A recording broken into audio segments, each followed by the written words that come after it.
Hi, this is Laura at Vie Childfree. Well, as many of you know by now, each month I ask an on-the-ground question designed to get at what's happening out there with the child free.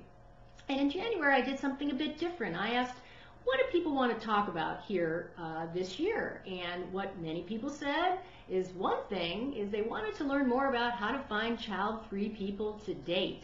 So in February, I asked just that. What stories, wisdom do you have about finding child-free people to date? And thanks to all who wrote in here as well as on other child-free discussion forums. Things really boiled down to 4 different areas, I felt. One is kind of obvious. It's just to join child-free related groups.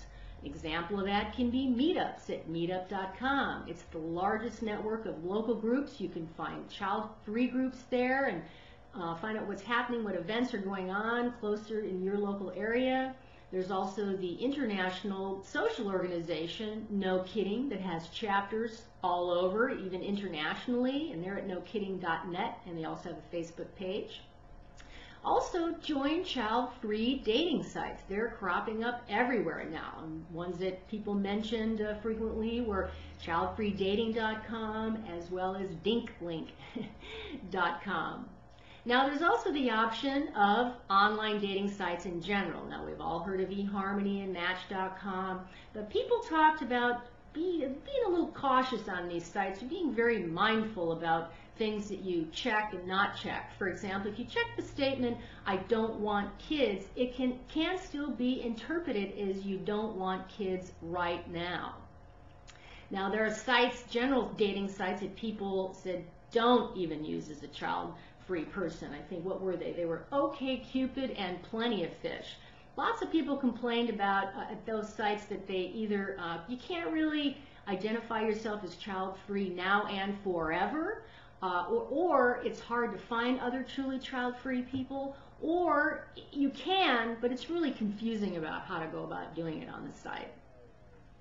Now, many of you talked about another angle, online or off, and that's to join sort of off the beaten path, not so kid-friendly or not kid-friendly at all type groups.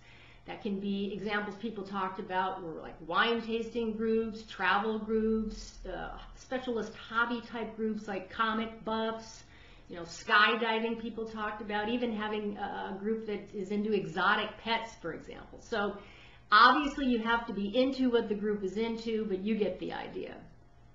Now, the fourth one is an area where people disagree, and what to do here is really not to date a child-free person at all. Instead, date a single or find people to date that are single who already have kids. Now, blogger Eleanor at Spinsterlicious Life, this is her strategy, as well as many others of you actually, and I guess the logic being that if the person already has kids, the odds of them ever wanting them in the future decrease dramatically. So it's kind of a safer option. They already have kids, but you don't have to worry about kids in the future. Now, others of you say dating someone who already has kids, no matter what the kid's age, is definitely something not to do.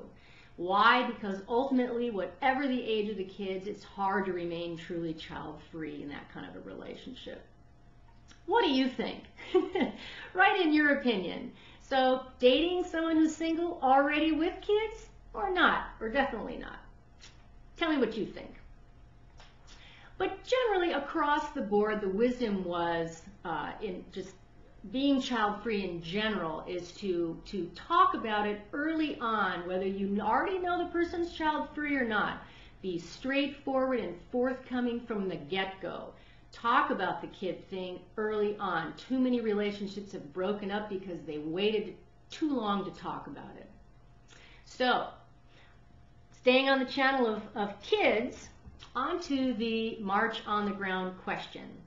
This month I want to think and chew a little bit more on the media and how it promotes pregnancy and parenthood. Now, we all know that it's all over the place in all different kinds of media. But here's my question, is think across different kinds of media, whether it be television, film, print and digital media, even radio. in your opinion, here's the question. In your opinion, what is the most powerful type of media or example of media that promotes, even glorifies pregnancy and parenthood? So click on the on-the-ground question to your right. Give me your opinion on this, and I'll collect opinions over the course of the month, and as always, report back. Okay, until then.